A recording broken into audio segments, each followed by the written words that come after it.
What's up everybody, welcome back here. In today's video I'll go ahead and show you how to solve your incoming volume is too low when you just try to listen to music or when you just try to talk to somebody over your nothing ear one. Now this is a problem that a lot of people are facing. If you want to solve the problem, there are a few things you want to just go ahead and take a look at on your application. The first thing that you need to do is just go ahead and grab your device, and now you want to open up the application for your nothing ear one. Make sure the device is connected. First you want to just tap on the three dot here, make sure to turn up in-ear detection. At the same time, go ahead and tap on firmware update.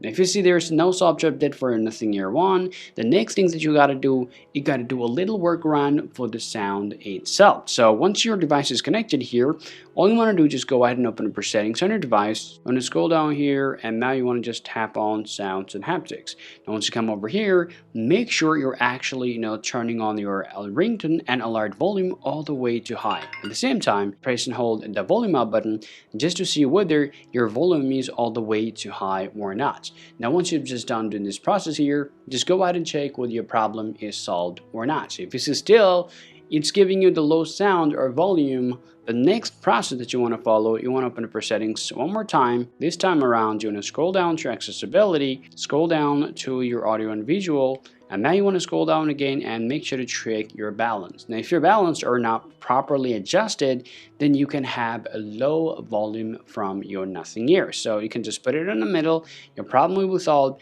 and you'll be able to hear the equal sound from both earbuds from your nothing ear.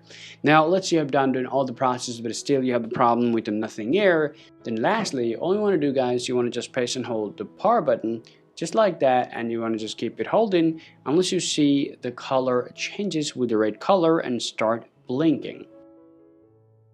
After that, just let go of this button. Now reconnect it with your device and your problem will be solved, and you will be able to hear the high sounds from your nothing ear one. Alright guys, these are the ways that you guys can follow to solve your problem. Hope you found this video useful. If you think so, drop a like and subscribe to the channel. Thank you for watching, and I'll talk to you later. Peace out.